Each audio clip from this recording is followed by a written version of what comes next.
Hello दोस्तों, स्वागत है आपका आपके यूट्यूब चैनल एग्ज़ाम 91 पे। देखिए हम लोग जो हैं अब इस समय पे प्रैक्टिस सेट कर रहे हैं किसके, इलाहाबाद हाई कोर्ट के। और देखिए अभी हम लोगों ने 2019 का पेपर आपको दिया था, आज जो है कल डाला गया था और आप लोगों ने, जिन लोगों ने भी उनको देखा, ठीक है। देखिए वो पेपर 2 पार्ट में तोड़ के बनाया जा रहा है।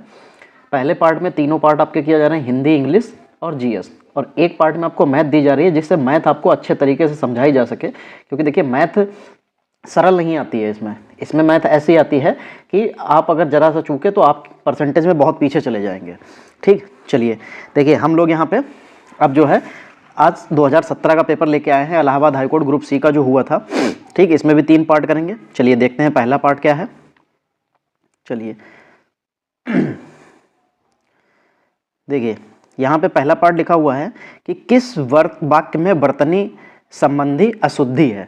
ठीक, बर्तनी संबंधी अशुद्धि पूछी गई है। तो पहला लिखा है ईश्वर अंतर्यामी है, ये तो बिल्कुल सही लिखा हुआ है। ठीक, फिर लिखा है उज्जवल चांदनी में सैर का आनंद आता है, ये। चलिए आगे देखते हैं। आपका स्वास्थ्य अब कैसा है, विद्यार्थी को स्वावलंबी होना चाहिए। ठीक, ये 4 ऑप्शन दे रखे हैं। देखिए पहला सही है, तीसरा भी सही है, चौथा भी सही है, दूसरा ही गलत है। ठीक, तो इसमें गलत क्या है, देखिए यहाँ पे उज्जवल नहीं होगा। ठीक है, जो उज्जवल जो है, उज्जवल में उज्जवल होगा, लेकिन उज्जवल जो लिखा है वो गलत लिखा है। कैसे लिखा, आपको उज्जवल लिखना पता ही होगा कि उज्जवल में ये उ, फिर आधा जा, फिर आधा जा, फिर वा और ला, ये उज्जवल ऐसे लिखा जाता। तो किसकी बर्तनी हो जाएगी, ठीक, वाक्य में बर्तनी संबंधी अशुद्धि, तो उज्जवल गलत हो जाएगा, ये इसका ऑप्शन बी बिल्कुल सही हो जाएगा। चलिए क्वेश्चन नंबर 2, निम्न में अनेकार्थी शब्द कौन सा है। ठीक, अब अनेकार्थी शब्द पूछे जा रहे हैं। चलो देखो भाई, आयु, आदेश, ग्रंथ और गुरु। चलिए देखिए गुरु जो है वो शब्द इसमें अनेकार्थी शब्द हो जाएगा। ठीक, एक तो देखो गुरु ज्ञान देने वाला होता है, अध्यापक जिसको कहते हैं। एक होता है गुरु मतलब भारी गरिमापूर्ण आचरण करने वाला होता है। ठीक, एक वो हो जाता है। ठीक, तो यहाँ पे देखिए अनेकार्थी शब्द तो गुरु के हो गए, तो ये सही हो जाएगा। चलिए फिर तीसरा देखिए, तीसरा क्या है, जिसे जीता नहीं जा सका। ठीक, जिसे जीता नहीं जा सके, वाक्यांश के लिए एक शब्द, जिसे जीता नहीं जा सकता है वो कौन होगा, जो अजय होगा वही उसे जीता नहीं जा सकता है, क्योंकि वो अजय है। ठीक, तो इसके लिए पहला ऑप्शन बिल्कुल सही हो जाएगा। सॉरी, देखिए जुकाम हो रखा है मुझे यहाँ पे अभी बहुत कस के, और तबीयत भी अच्छी खासी खराब चल रही है मेरी। चलिए देखिए क्वेश्चन नंबर 4 से 8 तक निम्नलिखित गद्यांश को ध्यान से पढ़िए और दिए गए विकल्पों प्रश्नों के उत्तर गद्यांश के आधार पर दीजिए। चलिए देखिए पढ़ते हैं क्या लिखा हुआ है। प्रथम विश्व युद्ध में मित्र शक्तियों का प्रमुख शत्रु जर्मनी था। जर्मनी के साथ शांति संधि का मशविरा तैयार करने के लिए मित्र राष्ट्रों का शांति सम्मेलन 10 जनवरी 1919, इसको अंडरलाइन कर लीजिए, हो सकता है डेट पूछी जा सकती है, को पेरिस में प्रारंभ हुआ। संयुक्त राज्य के राष्ट्रपति विल्सन, ब्रिटिश प्रधानमंत्री लॉयड जॉर्ज और फ्रांसीसी प्रधानमंत्री जॉर्ज क्लेमेंसो सम्मेलन पर छाए रहे। चलो ये फ्रांसीसी प्रधानमंत्री जॉर्ज क्लेमेंसो को अंडरलाइन कर लो, और ये ब्रिटिश के प्रधानमंत्री भी, इनको भी अंडरलाइन कर लो। जर्मनी ने इस शर्त पर आत्मसमर्पण किया था कि विल्सन के 14 सूत्र तथा अन्य वक्तव्य शांति का आधार बनेंगे। 14 सूत्र के अलावा विल्सन ने यह घोषणा भी की थी कि किसी देश के किसी प्रदेश पर अधिकार नहीं किया जाएगा, किसी से कोई आर्थिक मांग नहीं की जाएगी, और ना ही किसी दंड स्वरूप किसी भी प्रकार का कोई हर्जाना देने को कहा गया। ठीक, चलिए अब देखिए, अभी हम लोगों ने पीछे पढ़ा तो हम लोगों ने देखा कि वहां पे मित्र शक्ति जो थे उसमें कुछ मित्र थे और कुछ शत्रु थे। तो मित्र शक्ति जो थी उनमें कुछ देश थे, शत्रु शक्ति वाले में उसमें भी कुछ देश थे। तो जो देखो मित्र शक्ति के जो प्रमुख शत्रु देश था तो वो कौन था, पीछे हमने देखा था वो जर्मनी था। ठीक, मित्र राष्ट्र का सम्मेलन कहाँ हुआ था, तो ये तो अभी हम लोगों ने उसमें टिक भी किया था कि ये कहाँ हुआ था, पेरिस में। इसके जिसके लिए हम लोगों ने सन भी इसका अंडरलाइन किया था कि सन पूछा जा सकता है, तो इसलिए। फिर शांति सम्मेलन के समय संयुक्त राज्य का राष्ट्रपति कौन था। अब देखो संयुक्त राष्ट्र का पूछा गया तो इसलिए मैंने वहाँ पे देखो 2 किए हुए थे, और दोनों में मैंने देखा था कि कौन कौन है। ठीक, 3-4 देश दे रखे थे, उसमें से हम लोगों ने जो वहाँ पे अंडरलाइन किए थे वहीं पे सारे दे रखे हैं। आप एक बार पीछे जाके उसको पढ़ सकते हैं, फिर देखिएगा। तो शांति सम्मेलन के समय जो संयुक्त राष्ट्र संघ के जो अध्यक्ष बता रहा, राष्ट्रपति जो थे वो कौन थे, विल्सन थे। ठीक, चलिए आगे देखिए क्वेश्चन नंबर 7, क्वेश्चन नंबर 7 क्या है, जर्मनी के आत्मसमर्पण का मुख्य आधार क्या था? क्या था उसमें? विल्सन का 14 सूत्र, यही तो आधार था उसका, तो बिल्कुल सही हो जाएगा, पहला ऑप्शन सही हो जाएगा। ठीक, चलिए फिर 8वां देखो, विल्सन के घोषणा में क्या शामिल नहीं था? ठीक है, दंड स्वरूप हर्जाना नहीं लिया जाएगा, ठीक, कोई आर्थिक मांग नहीं की जाएगी, ठीक है, किसी देश के किसी प्रदेश का अधिकार नहीं किया जाएगा, बिल्कुल सही था, किसी देश पर आक्रमण नहीं किया जाएगा, ये तो उसमें शामिल नहीं था। उसने ये 3 चीज़ें तो ए बी सी तो दी थी, लेकिन चौथा उसने बिल्कुल भी नहीं दिया था। चलिए 9 देखिए, उपमेय से में उपमेन का निषेध रहित आरोप हो तो उसमें कौन सा अलंकार होता है? देखो, जब भी कभी उपमेय में उपमान का किया जा रहा है, निषेध रहित आरोप हो, ठीक, तो उसमें हमेशा याद रखना कि रूपक होता है। कौन होता है? रूपक अलंकार होता है। ठीक, चलिए क्वेश्चन नंबर 10 देखते हैं।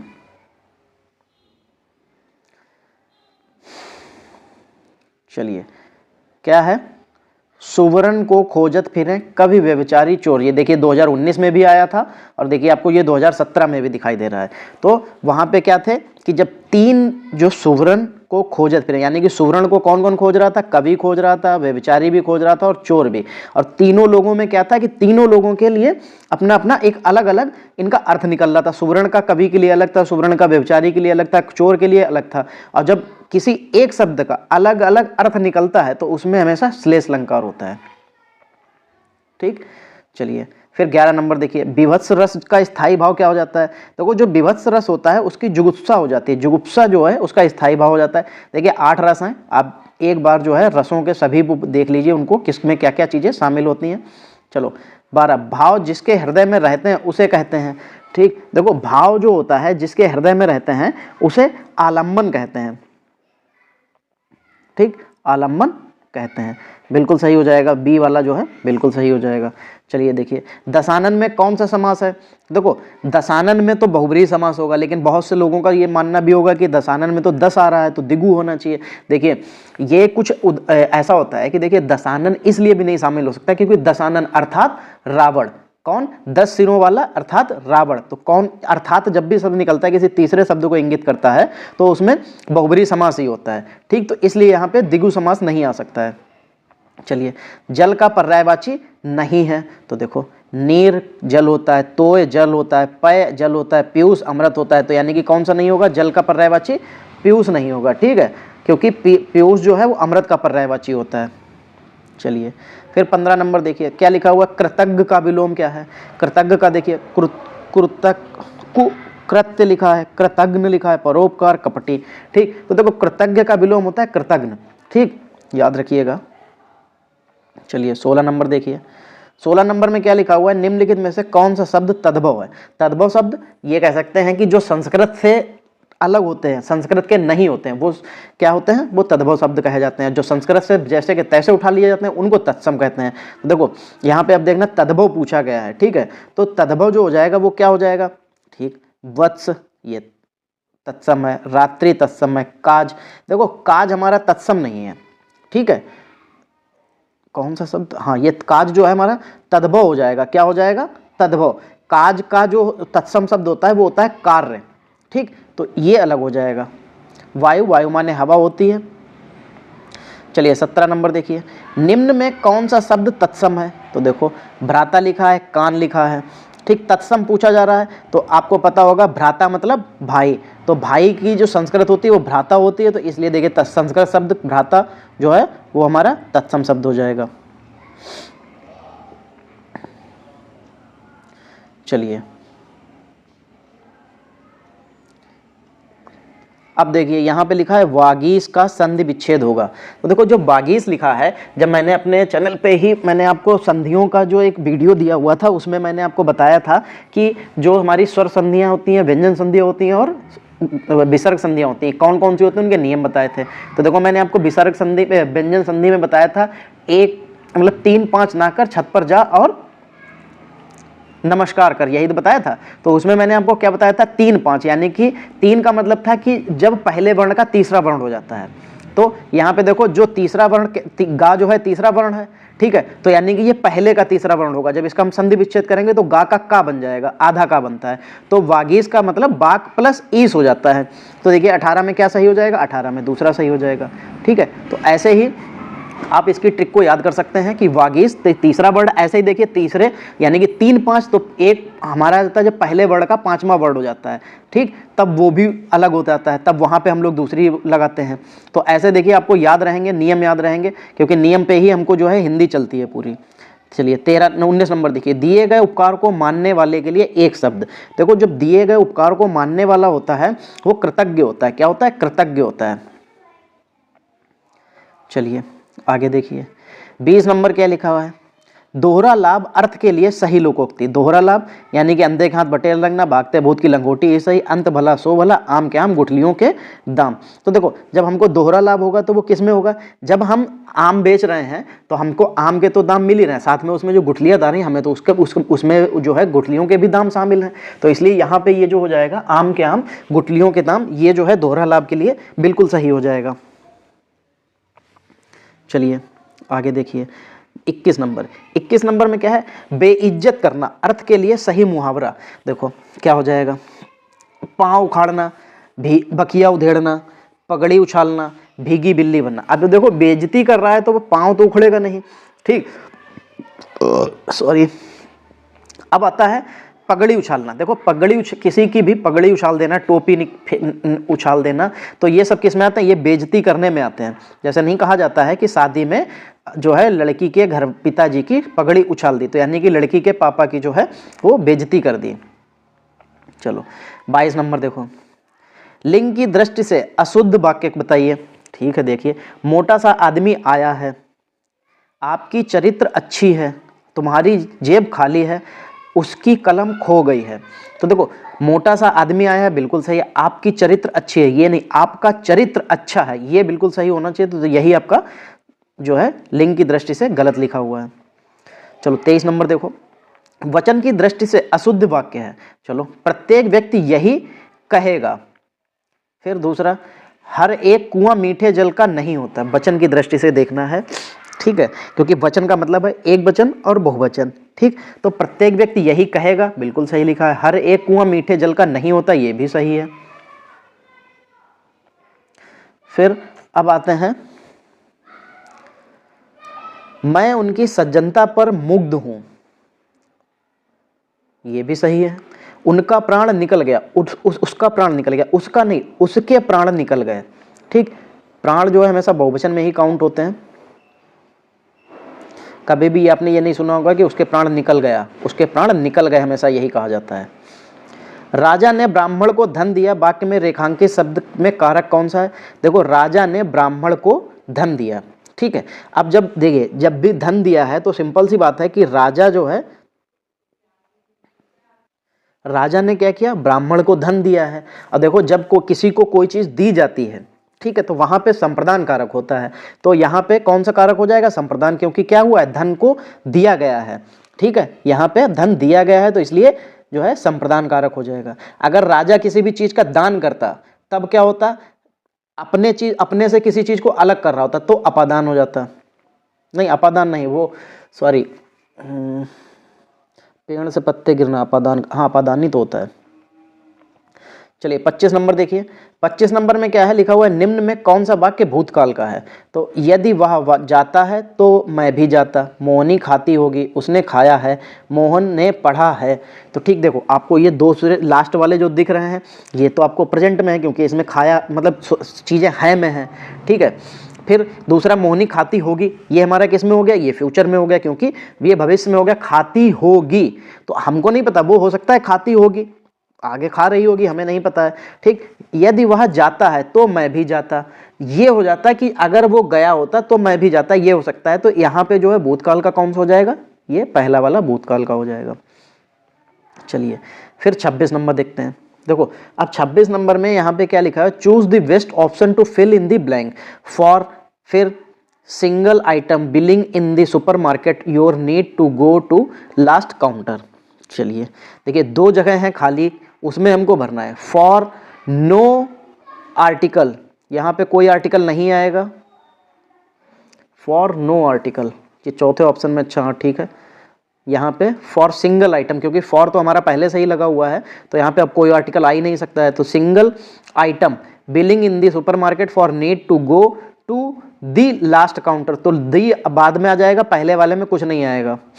चलिए 27 नंबर देखिए, लिखा हुआ choose the best option to fill in the blanks, खाली जगह, young king of Nepal plants a tree to mark celebration of this birth instead of spending on other festivities. चलिए देखो, अब देखो यहाँ पे कौन है, नेपाल का किंग है, और जब भी कभी कोई स्पेशल पर्सन होता है, ठीक है, अब जब यहाँ पे नेपाल का किंग है तो उसके आगे तो दा लगाना पड़ेगा, the young king of Nepal, ठीक है।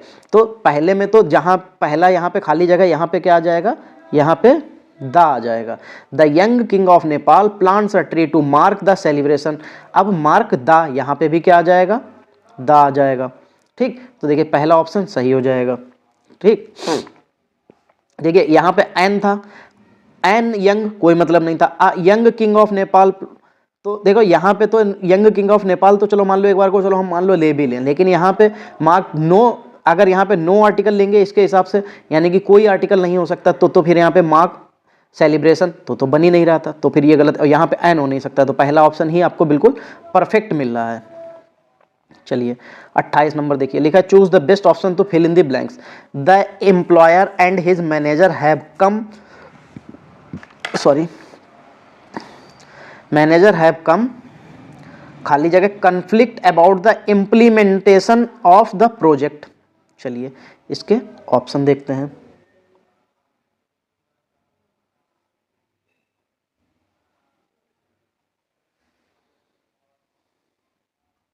ओवर इन विद इनटू, चलो देखते हैं वहां पे फिट क्या बैठ सकता है। लिखा the employer into conflict about the implement of the project, ठीक है। चलिए तो यानी कि यहाँ पे चौथा ऑप्शन बिल्कुल फिट बैठ रहा है, देखो यहाँ पे चौथा ऑप्शन इनटू दिया है, वहाँ पे इनटू बिल्कुल सही आ जाएगा, तो इनटू इसका ऑप्शन हो जाएगा। चलिए फिर लिखा है choose the best option to fill in the blanks, the thief will not be allowed to get with his robbery, ठीक। इसमें देखिए choose the fill in the blank, अब देखिए इसमें फिल ब्लैंक कहाँ पे है, देखिए इसमें जो ब्लैंक है वो गेट के बाद है, गेट और विद के बीच में ब्लैंक है, तो get with his with this robbery, तो यहाँ पे the thief will not be allowed to get, अब देखो गेट के बाद गेट अवे, ठीक, गेट अवे, फिर get on, get across, get down with his robbery. देखो अगर जब the thief will not be allowed to get down, देखिए ऑन और अक्रॉस तो यहाँ पे बेकार है, अगर डाउन करते हो तो देखो get down with his robbery, तो इसका मतलब था thief will not be allowed to get down, उसने अलाउ नहीं किया था कि मतलब झुक जाना या पकड़े जाना, तो इसलिए यहाँ पे गेट डाउन तो नहीं हो सकता, get away with his with this robbery, ठीक, तो इसलिए यहाँ पे अवे बिल्कुल सही हो जाएगा। चलो 30 नंबर देखिए, choose the best option to fill in the blank, Dharm decided to forget the past incident and not hold any enmity, फिर हिज नेबर, देखिए तब यहां पे क्या हो जाएगा, देखिए Dharm decided to forget the past incident, Dharm ने जो है पिछला जो भी था वो इंसिडेंट वो सब भूल के, and not hold any immunity, उसने किसी प्रकार की शत्रुता नहीं रखी, किसके साथ, अपने पड़ोसी के साथ, तो विद हिज हो जाएगा, यहाँ पे विद हिज नेबर हो जाएगा। चलिए 31 नंबर देखिए, choose the best option to fill in the blanks, ठीक, we will have to put our vacation till my mother gets all right, we will have to put off our vacation till my mother gets all right, ठीक है। देखिए यहाँ पे put off हो जाएगा, खत्म करना हो जाएगा, आवर वेकेशन टिल, हम लोग मतलब इनका कहने का मतलब ये है कि ये लोग अपनी छुट्टी तब तक नहीं खत्म कर सकते जब तक इनकी माँ जो है बिल्कुल ठीक नहीं हो जाती, तो यहाँ पे पुट आउट हो जाएगा, पुट ऑफ हो जाएगा, पुट आउट नहीं पुट ऑफ हो जाएगा, सही। Choose the word which means the same of the group of the word given one who, देखिए यहाँ से क्वेश्चन आपका ये जो है, ये कह सकते हैं कि यहाँ से हमसे पूछा जा रहा है कि ये हिस्सा, कि इसका वन वर्ड क्या होगा, ठीक, one who seize the dark side of life, ठीक। देखो एक इंसान जो हमेशा निगेटिव सोचता है या जिसको सिर्फ अंधेरा साइड ही दिखता है, उसको उजाले साइड से कोई मतलब नहीं है, ठीक है। तो यानी कि वो बहुत निराशावादी है, ऐसे सीधे समझिए वो बहुत निराशावादी है, क्योंकि वो क्या करता है, वो कभी भी किसी भी चीज़ के उजाले को यानी कि पॉजिटिव वे को नहीं देख पाता है, वो हमेशा निगेटिव वे को देखता है। तो कौन होता है ये? पेसिमिस्ट होता है। एथिस्ट क्या होता है? आशावादी होता है। Choose the word which means the same as the group of words given. A collection of lions, ठीक, a collection of lions यानी कि जो शेर होते हैं उनका कलेक्शन, या कह सकते हैं कि उनका एक समूह, उसको क्या कहते हैं? ठीक, देखो जो शेर होते हैं उनका एक समूह प्राइड कहलाता है। क्या कहलाता है? प्राइड। इनके झुंड को हम लोग क्या कहते हैं? प्राइड। ठीक, हर्ड जो है वो बकरी अकरी का जो होता है, ये हर्ड होता है, झुंड। ठीक, चलिए आगे देखते हैं 6 के बाद 7 नंबर पेज। देखिए बाकी तो आपको चीज़ें सरल मिल जाती हैं इसमें, हिंदी इंग्लिश और जीएस भी उतनी ज़्यादा कठिन नहीं होती है, हिंदी इंग्लिश आपको सरल मिल जाती है। लेकिन दिक्कत बस यही है कि आप जो है बाकी पोर्शन जो मैथ बचती है, मैथ इसकी डिफिकल्ट होती है। चलिए क्या लिखा है? Choose the correctly spelled word. Competition लिखा हुआ है, ठीक है। तो देखिए कंपटीशन में याद रखिएगा, देखिए इसी चीज़ की आप तैयारी कर रहे हैं, अगर आपको कंपटीशन की तैयारी नहीं पता है, स्पेलिंग नहीं पता है, तो आप फिर मेरे हिसाब से तैयारी करना छोड़ दीजिए। देखिए कंपटीशन की स्पेलिंग क्या होती है? कॉम्पिटिशन होता है, तो COMPETITION होता है। तो ये देखिए आपको किस में मिला? COMPE नहीं है, काट दीजिए। COMPE अभी है, COMPI ये भी काट दो, COMPE है, फिर TI होना चाहिए था, इसमें TE है, ये काट दीजिए। अब क्या बचा आपके पास? COMPETITION। आपके लिए सेकंड ऑप्शन बिल्कुल सही हो जाएगा। यही कंपटीशन की स्पेलिंग होती है, याद कर लीजिएगा, क्योंकि कंपटीशन में बैठते हैं, अगर कंपटीशन की ही स्पेलिंग नहीं पता तो फिर मामला बहुत गड़बड़ है। चलिए, read the following passage and answer the associated questions. ये पैराग्राफ है किस चीज का? ये डिस्परेट विलेजेस का है। चलिए देखिए फिर, in disparate type of village the farmers live separately on their respective farms, the dwellings of the people are scattered according to the farm area owned or cultivated by each farm. Dispersed villages are found on the western ghats of India, in Kerala, Karnataka and Maharashtra state, in the Karnataka, in Malnad areas such as Chimuglar and Kadagu. Farms and estates are normally scattered here, often 5-10 houses constituted a village. In dispersed village, the dwelling house are connected with the country service road adjacent to the dwelling house. The farmer keeps his livestock and farms equipments in this type of village. Families are forced to find service such as market, store, hostel, shops, schools, primary health center and such other things in nearby towns. Since people are scattered over the area, their social life may assume different forms. The disparate villages are such that one often find it difficult to make out where one village end and another starts. The people of disparate villages have their own difficulty in defending their common interest against odds or external dangers. Each family has to do it by itself. The nucleated villages in his respect has the great advantage, for it can defend its common interest collectively. The problem of self-defense of the dispersed village has made some communities such as Nayars of Malabar and Korgs of Kadagu to grow into material races. ठीक, देखिए काफ़ी बड़ा paragraph है। ठीक, चलिए, एक तो ऐसे ऐसे नाम थे, साउथ के नेम हैं तो थोड़ा सा उनकी लैंग्वेज में होते हैं तो पढ़ने में भी दिक्कत आई। What determines the size of desperate village in the part of Karnataka?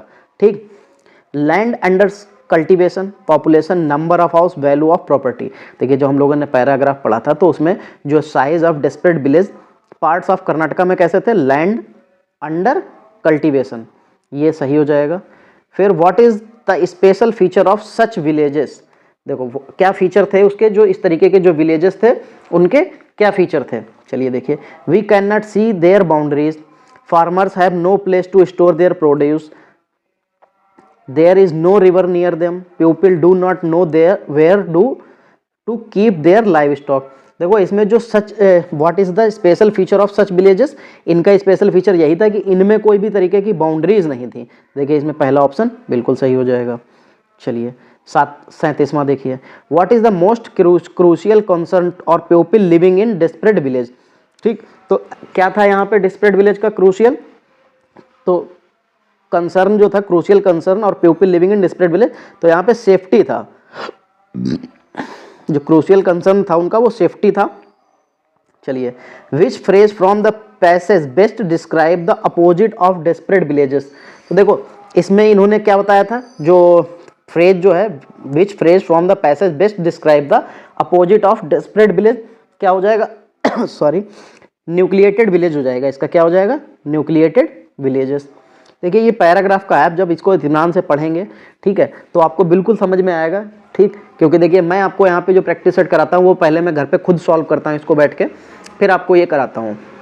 ठीक, तो जो भी चीज़ों में प्रॉब्लम्स पहले मुझे फेस करना पड़ रही होती हैं वो मैं वहाँ पे अपने आप सॉल्व करके फिर उनको लिख लेता हूँ, जिससे अगर आपको जब बताना पड़े तो वहाँ पे मैं उसको एक्सप्लेन कर पाऊँ। तो आप ये मत सोचिएगा कि मैं डायरेक्टली बस आंसर बोल रहा हूँ तो बस मैंने ऐसे देख के बोल दिया, मैं अपने आप को सॉल्व करता हूँ। देखिए जो मुझसे क्वेश्चन गलत भी हुए होते हैं फिर मैं उनके बारे में पढ़ता हूँ कि ये क्यों गलत हुआ, तब मैं आपको यहाँ पे एक्सप्लेन करता हूँ। चलिए 39 number, how do the person in the village defend themselves from external dangers. तो वो कैसे करते थे, बाई यूजिंग मार्शल आर्ट। ये हमारे पैराग्राफ में एक जगह लिखा था, वो मार्शल आर्ट जो है इसकी वजह से बाहर के जो खतरे थे उनसे बचते थे। तो देखिए इसमें second option by using martial art सही हो जाएगा।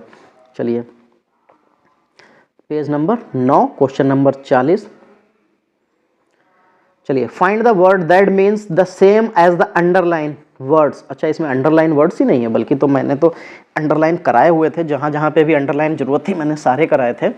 चलिए कोई नहीं, अभी आपको बताते हैं कहाँ पे अंडरलाइन है। देखिए डिलीशियस में अंडरलाइन है। ठीक, चलिए हमको same as the underline word, तो डिलीशियस का जो है सेम वर्ड बनाना है, यानी कि सिनोनियम बनाना है।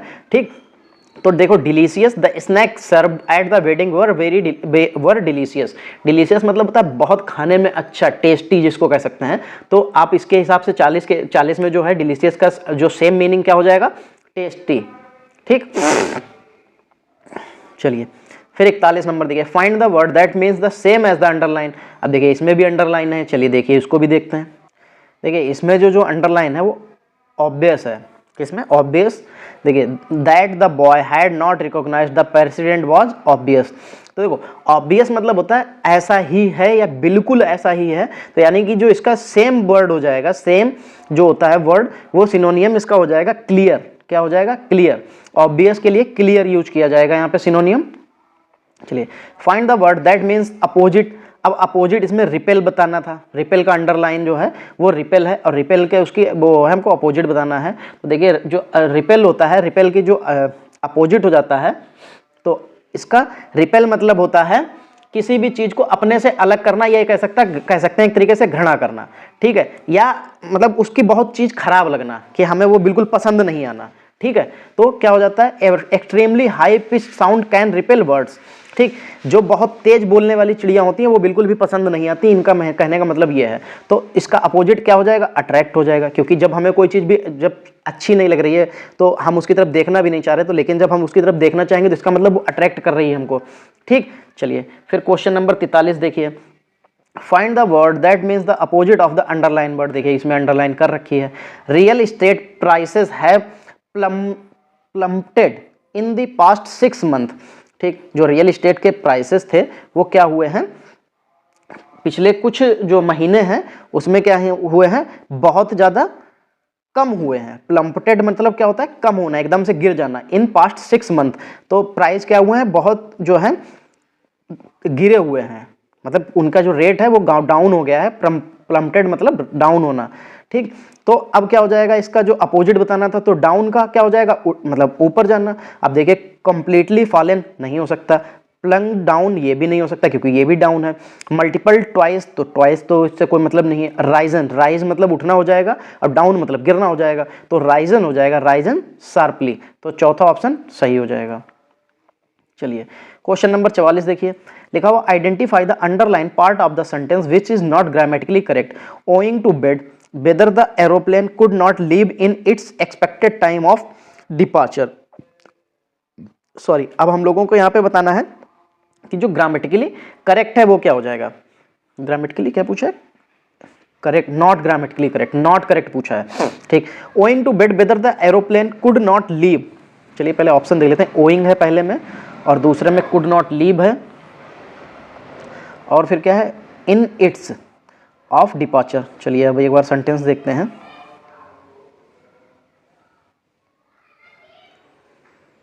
ओइंग टू बेड ये तो सही है। Weather the aeroplane could not leave in its expected time, यहाँ पे इन इट्स तो नहीं होना चाहिए, यही हमारा जो है गलत लग रहा है और यही गलत होगा भी, क्योंकि owing to bad weather the aeroplane could not leave in its expected time of departure, नहीं, यहाँ पे ये इन इट्स जो है ये वाला पोर्शन आपको गलत मिल जाएगा। चलिए देखते हैं ये किस पोर्शन में दे रखा है, मतलब किस पार्ट में दे रखा है। इन इट्स, ये देखिए तीसरे पार्ट में दे रखा है, तो यहाँ पे ये तीसरा ऑप्शन जो है बिल्कुल सही, यानी कि यही गलत हो जाएगा, इसी में गलती है। फिर identify the underline part of sentence which is not grammatically correct, जो ग्रामेटिकली करेक्ट नहीं है हमको फिर से उसी के बारे में बताना है। चलिए लिखा हुआ है the Egyptian first made paper out from, यहाँ पे पेपर आउट फ्रॉम ये थोड़ा सा अनअप्रोप्रिएट लग रहा है। चलिए आगे देखते हैं, फिर देखते हैं। Papyrus which grow along the river Nile, ठीक, आउट फ्रॉम बिल्कुल गलत हो जाएगा यहाँ पे। चलिए 46 नंबर देखिए, आइडेंटिफाई द अंडरलाइन, अच्छा फिर वही है ग्रामेटिकली नॉट करेक्ट। चलिए इसमें देखते हैं क्या गलत हो जाएगा। चलिए one day a wealthy man drove out of the great big city in which the lived, देखिए यहाँ पे आउट ऑफ द, देखिए आउट और ऑफ दोनों एक साथ हैं तो दोनों तो नहीं हो सकते, क्योंकि आउट और ऑफ दोनों एक ही तरीके के मतलब दिखाते हैं, इनका अर्थ लगभग एक तरीके से निकलता है, तो आउट ऑफ गलत हो जाएगा, यहाँ पे आउट ऑफ एक साथ नहीं यूज होंगे। चलिए यहाँ पे जो अंडरलाइन है इसका बताना है कौन सा इसमें ग्रामेटिकली करेक्ट नहीं है। चलिए it is rare because it is the only such a map available, नहीं, ओनली अ मैप अवेलेबल, यहाँ पे सच का कोई मतलब नहीं था, या ये कह सकते हैं कि सच मैप अवेलेबल, तो यहाँ पे ये तो सच अ मैप ये गलती हो जाएगी, इसमें चौथा ऑप्शन गलत हो जाएगा। चलिए 48 में देखिए कि फिर वही नॉट ग्रामेटिकली करेक्ट है। चलिए 48 में देखते हैं कौन सा गलत हो जाएगा। The girl explain to them that her had always like flying and had never been afraid of being in the air, the girl explained to them that her had, देखिए यहाँ पे हर हैड कैसे आ सकता है, ये तो हर जो है यहाँ पे तो आ ही नहीं सकता है। एक्सप्लेन टू देम, जब देम आ चुका है, that had always like flying and never been afraid to being in the car, तो यहाँ पे दैट हैड गलत हो जाएगा, इसका कोई मतलब ही नहीं था यहाँ पे।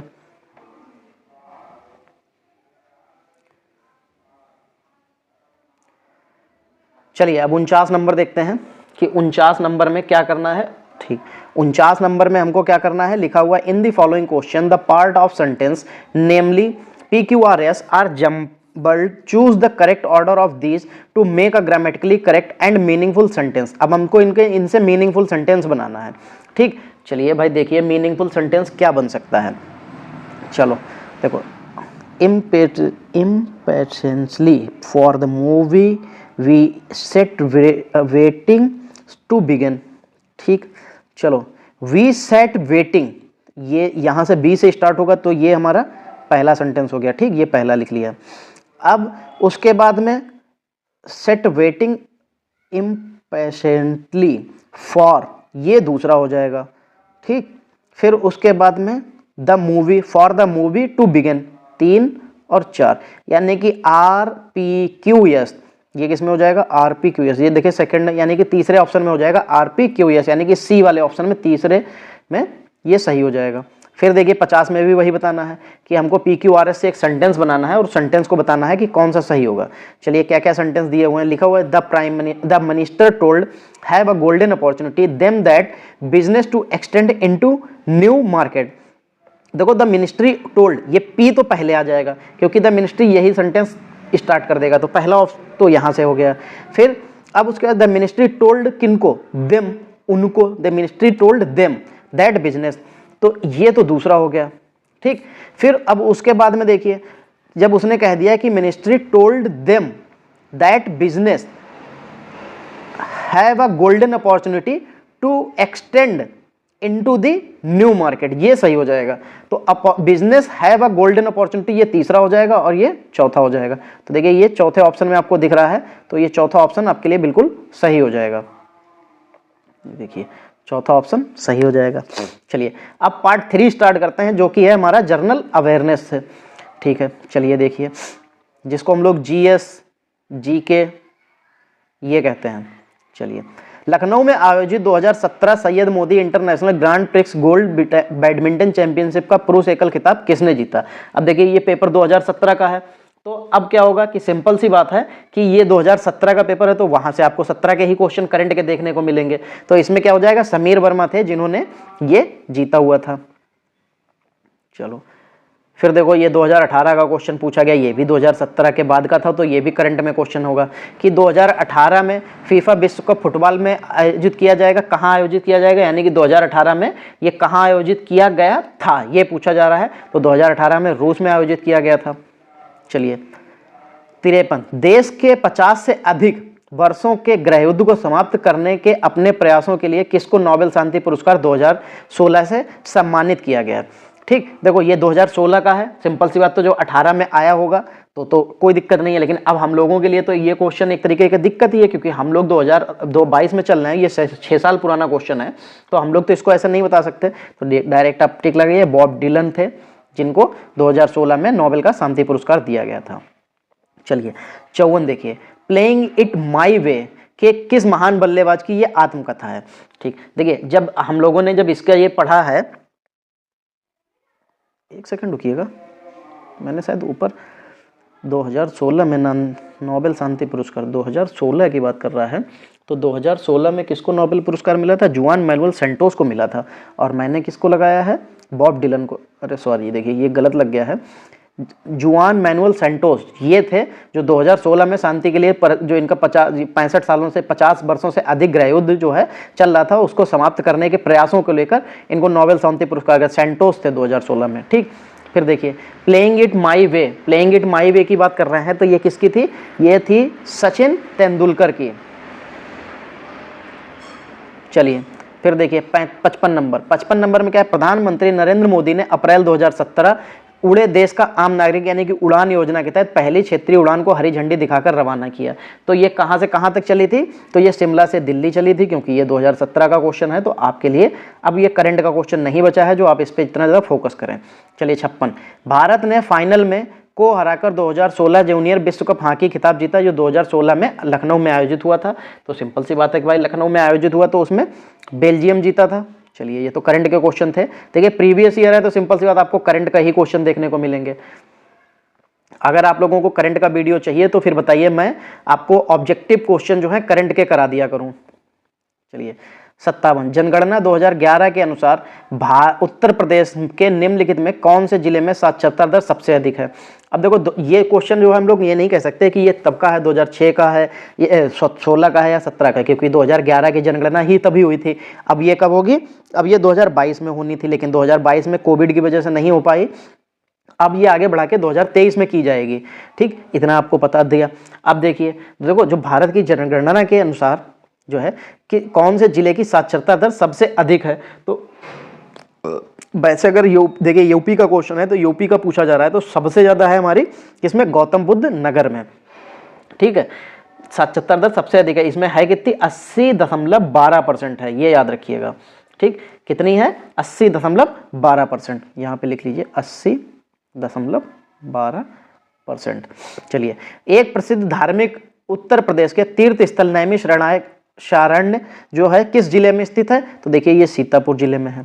ठीक है, हरदोई के बॉर्डर पे है, लेकिन ये हरदोई में नहीं है, ठीक है। बहुत से लोग जो हरदोई से जुड़े हुए हैं, हरदोई से जब जाते हैं तो उनको लगता है कि वो हरदोई में है, नहीं, लेकिन वो हरदोई के बॉर्डर पे स्थित है।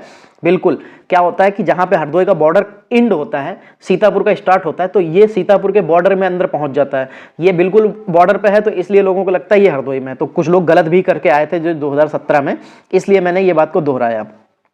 महाराष्ट्र में नई शिक्षा और सामाजिक सुधार के लिए उत्कृष्ट कार्यकर्ता गोपाल हरि देशमुख थे, जो बाद में उपनाम से प्रसिद्ध हुए। तो ये किस नाम से जाने गए थे बाद में? तो ये लोक हितवादी के नाम से जाने गए थे। किसके? लोक हितवादी के नाम से जाने गए थे।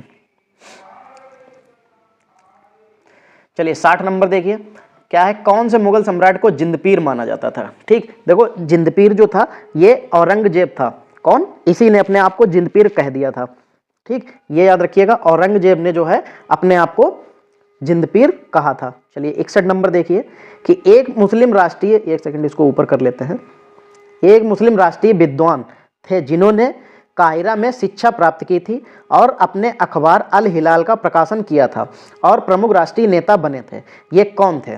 ठीक, देखो अल हिलाल, काहिरा की बात कर रहा है कि उन्होंने क्या किया था, अल हिलाल नामक जो है एक प्रकाशन स्टार्ट किया था, उसकी बात कर रहे हैं। तो देखो जब काहिरा में जो अल हिलाल जो चलाया था, जो प्रकाशन, ये थे अबुल कलाम आज़ाद थे। इन्होंने ही जो है, ये एक मुस्लिम राष्ट्रीय विद्वान थे, इन्होंने ही ये प्रकाशन चलाया था और ये एक बार ये प्रमुख राष्ट्रीय नेता भी बने थे। ठीक, चलिए कौन से अधिनियम के विरुद्ध 1919 में गांधी जी ने सत्याग्रह सभा प्रारंभ की और जिसके सदस्यों ने इस अधिनियम की अवज्ञा करने के प्रति वचन लिया था? चलिए देखिए कौन कौन से थे, उदाहरण इसके ऑप्शन देखते हैं। ठीक, स्टाम्प अधिनियम आया था, रॉलेट अधिनियम है, भारतीय उच्चाधिकार अधिनियम है, भारत सरकार अधिनियम। तो देखो रॉलेट अधिनियम के खिलाफ इन लोगों ने जो है ये धरना दिया था। चलिए 63 नंबर देखिए, खान अब्दुल गफ्फार खान के नेतृत्व में पठानों ने खुदाई खिदमतगार समाज की स्थापना की थी, जिसे लोकप्रिय रूप से जाना जाता है, जिसे सॉरी, ये देखो जब जो पठानों ने खुदाई खिदमतगार समाज की स्थापना की थी, जिसे लोकप्रिय रूप में कहा जाता है, क्या कहा जाता है? इसे लाल कुर्ती कहा जाता है। क्या कहा जाता है? लाल कुर्ती। चलिए 64 नंबर देखिए, निम्नलिखित में कौन सा बॉक्साइट का सबसे बड़ा उत्पादक देश है? तो देखो चीन है, भारत, अमेरिका, ऑस्ट्रेलिया। अब यहाँ पे बॉक्साइट पूछा जा रहा है, तो सबसे ज्यादा बॉक्साइट जो है वो ऑस्ट्रेलिया में मिलेगा। ठीक, सबसे ज्यादा बॉक्साइट ऑस्ट्रेलिया में मिलेगा।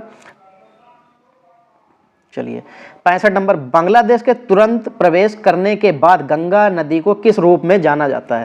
तो देखो जब गंगा जो है बांग्लादेश में प्रवेश कर जाती है तो उसको किस नाम से जानते हैं? उसको कहते हैं पद्मा। क्या कहते हैं? पद्मा। चलिए 66 नंबर देखिए, निम्नलिखित में कौन सी अंडमान निकोबार द्वीप समूह की सबसे ऊंची चोटी है? तो देखो जो द्वीप समूह है ये अंडमान और निकोबार, इसकी जो सबसे ऊंची चोटी है ये सैडल पीक है। क्या है? सैडल पीक है। चलिए, भारतीय संविधान के 91 संशोधन के तहत मंत्रिपरिषद के सदस्यों की राज्य संख्या लोकसभा विधानसभा में कुल सदस्यों की संख्या का कितने प्रतिशत नहीं होगी? अच्छा, नहीं पूछा जा रहा है। ठीक है, देखो भाई किसकी नहीं हो सकती है। तो भारतीय संविधान के 91 संशोधन के तहत मंत्रिपरिषद के सदस्यों की संख्या लोकसभा विधानसभा के कुल सदस्यों की संख्या के 15% से अधिक नहीं होगी। हाँ, ये बिल्कुल सही, 15% से अधिक नहीं होगी। चलिए 14 के बाद 15, क्वेश्चन नंबर 68। चलिए क्या है? सर्वोच्च न्यायालय में कौन से न्यायाधीश के विरुद्ध भारतीय संसद में पहली बार महाभियोग चलाया गया था?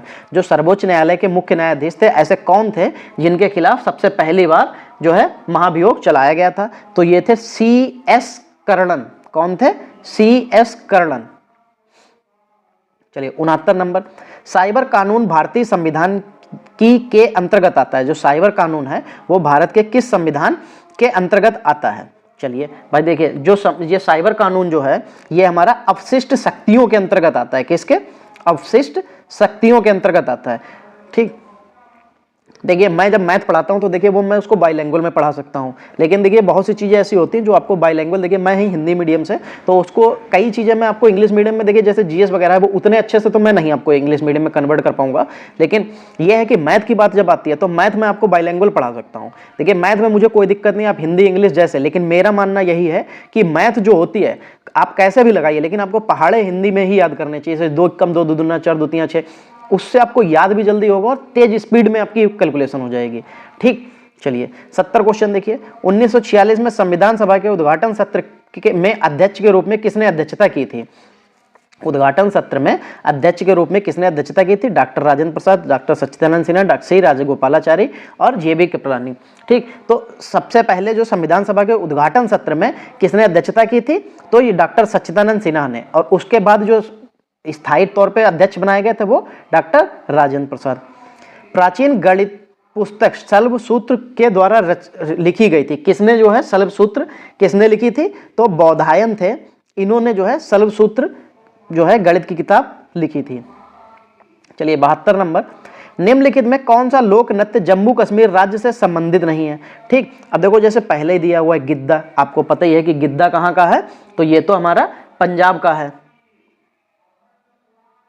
ठीक, अच्छा संबंधित है, हम संबंधित नहीं है पढ़ रहे हैं। अच्छा पहला गिद्दा दिए तो हमारा जो है पंजाब से हो जाएगा, फिर कोली राजस्थान से हो जाता है, धूमल ये हमारा जो है लोक नृत्य जम्मू कश्मीर का हो जाता है।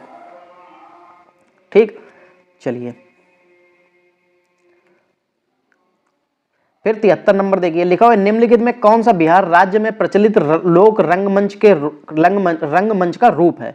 बिहार राज्य में प्रचलित लोक रंगमंच का रूप है। ठीक है, जात्रा, झूमर, तमाशा और विदेशिया। यहाँ पे 4 ऑप्शन हमको जो दे रखे हैं, देखिए ये हमको जो दे रखा है विदेशिया, ये बिहार राज्य में लोक रंगमंच का रूप है। यही विदेश में विदेशिया जो है बिहार में सबसे ज्यादा प्रचलित रंगमंच का जो है रूप है। रंगमंच मतलब एक तरीका नाट्य प्रस्तुतिकरण होता है जिसमें किसी भी एक थीम होती है उसके बारे में पूरी तरीके से बताया जाता है। चलिए आभूषण जोसन शरीर पर पहना जाता है। देखिए ये इस तरीके के क्वेश्चन आपको राजस्थान में बहुत देखने को मिलते हैं।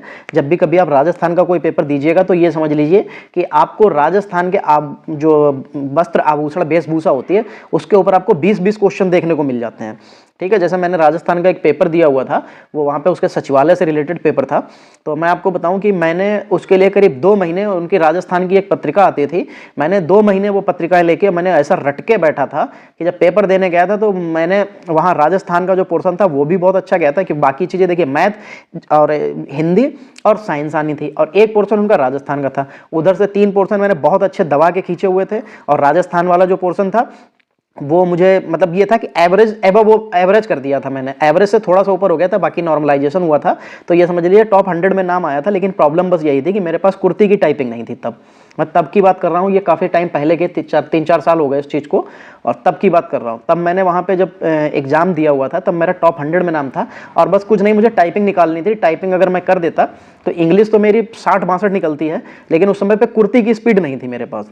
तो मैंने जब एग्जाम दिया था, और वो बहुत अच्छा एग्जाम होता है राजस्थान में, आप एग्जाम कभी दीजिएगा, बहुत अच्छे एग्जाम आते हैं, आप कभी दे के देखिएगा, बहुत अच्छे भी लगेंगे आपको और तैयारी भी बहुत अच्छे से हो जाएगी। चलिए आभूषण जोसन जो है शरीर के कहाँ पहुंचा जाता है? तो देखिए जोसन जो होता है वो सिर पर पहना जाता है। ठीक, चलिए 75 नंबर देखिए, कौन से प्रसिद्ध सूफी संत को चिरागे दिल्ली के रूप में जाना जाता है? अब देखो सूफी संत की बात की जा रही है, तो देखो जो सूफी संत थे वो शेख नसरुद्दीन मोहम्मद, कौन थे? शेख नसरुद्दीन मोहम्मद जो थे, शेख नसरुद्दीन महमूद जो थे, वो संत सूफी संत के चिरागे दिल्ली के रूप में इनको जाना जाता था। ठीक, देखिए हम लोगों के पूरे 75 क्वेश्चन यहाँ पे हो गए, और ये जो 75 क्वेश्चन जो है ये आपके 3 पार्ट में थे। ठीक है, जिसमें हिंदी, इंग्लिश और जीएस था। अब आपको एक 4th पार्ट मिलता है, ठीक, वो कौन सा होगा? वो होगा मैथ का। ठीक, 4th पार्ट हमारा काहे का होगा? मैथ का, जो कि आपको इस वीडियो के जस्ट बाद, जैसे ये वीडियो खत्म होता है आपको तुरंत ही उसके 5 मिनट के बाद ही आपको ये वीडियो भी देखने को मिल जाएगा। कौन सा? मैथ का। और देखिए मैथ मैंने कल भी एक वीडियो डाला हुआ था, कल 2019 का सॉल्व करके दिया हुआ था। देखिए टाइम उसमें लगेगा, आप लोग बहुत से लोग कहते हैं अरे सर 1 घंटे का वीडियो बना के आपने डाल दिया, कौन देखेगा? देखिए आप नहीं देखेंगे, देखिए उसकी कोई बात नहीं है, देखिए पीएटी में जिन बच्चों ने भी वीडियोस में देखे हुए थे तो ये समझ लीजिए मैंने मैथ के क्वेश्चन जितने भी कराए थे उनमें सिर्फ नंबर्स ही चेंज आए थे, पूरा पूरा डिट्टो पैटर्न वैसे के वैसे रखा गया था। तो देखिए मैं यहाँ पे ये नहीं कह रहा हूँ कि मैं जैसा कराऊंगा वैसा ही आएगा, आप जहाँ से भी पढ़ रहे होंगे हो सकता है बहुत अच्छा आपको पढ़ाया जा रहा हो और आप अच्छा कर भी रहे हो, आप अच्छा और भी पेपर में भी कर लें, लेकिन मैं इतना जरूर बता दूं कि देखिए इस पूरे पेपर में आपको सिर्फ मैथ ही एक ऐसा पोर्शन है जिसमें आप अगर आप यहाँ से 20+ नंबर नहीं बनाते हैं, ठीक है, तो फिर आप मेरिट में नहीं आ पाते हैं। ये चीज़ मैं देखिए इसलिए कह रहा हूँ कि मैं पिछले साल मैंने अपना चैनल नहीं स्टार्ट किया था, लेकिन मैं ऑफलाइन जब पढ़ाता था तब भी मैं बता दूं मैंने बच्चों से तब भी कहा था कि मैथ इतने अच्छे से तैयार करके जाओ कि आपको 22-23 नंबर मिल जाएं और आप आराम से निकाल लोगे। और जितने भी बच्चों के 22 नंबर थे, 22+ नंबर थे, ऐसा कोई बच्चा नहीं था जिसका वहाँ पे जो है रिटर्न ना क्वालिफाई हुआ हो। ठीक, टाइपिंग की बात है, लेकिन उनका रिटर्न सबके क्वालिफाई हुआ था, जिसमें 3-4 लड़कों को ज्वाइनिंग भी मिली थी। जब से मैंने ऑनलाइन पढ़ाना स्टार्ट किया, अभी मुझे 2-2.5 महीने हुए हैं पढ़ाते हुए, इसीलिए मैं आपको भी सजेशन दे रहा हूं कि मैथ पे फोकस कीजिएगा, मैथ में 22+ नंबर बनाने की कोशिश कीजिएगा। इसकी मैथ इतनी आसान नहीं आती है, तो कोशिश ये कीजिएगा कि थोड़ा सा आपको वहां पे 22+ नंबर बन जाए। अगर 22+ नंबर बन गए तो आपके 75 नंबर आने से कोई रोक नहीं सकता, और 75 नंबर में आपका सिलेक्शन हो जाएगा, ये गारंटी है। ठीक है दोस्तों, चलिए अगर आपको ये सेशन अच्छा लगा है तो वीडियो को लाइक कीजिए, अपने दोस्तों तक पहुंचाइए, जिससे वो लोग भी इस वीडियो को देख सकें और नई चीज़ें सीख सकें। ठीक, और जो लोग चैनल पे नए हैं वो लोग चैनल को सब्सक्राइब कर लें, क्योंकि आने वाले समय में आपको जो भी पेपर्स हैं उन सभी की तैयारी ऐसे ही कराई जाएगी। आपके इसके बाद में जूनियर असिस्टेंट का जो जिनका भी एग्जाम लगा हुआ है उसको जूनियर असिस्टेंट के बारे में बहुत अच्छे से पढ़ाया जाएगा, क्योंकि मैं 4 बार जूनियर असिस्टेंट क्वालिफाई करके बैठा हुआ हूँ। ठीक, चलिए मिलते हैं हम लोग अगली क्लास में, तब तक के लिए जय हिंद दोस्तों।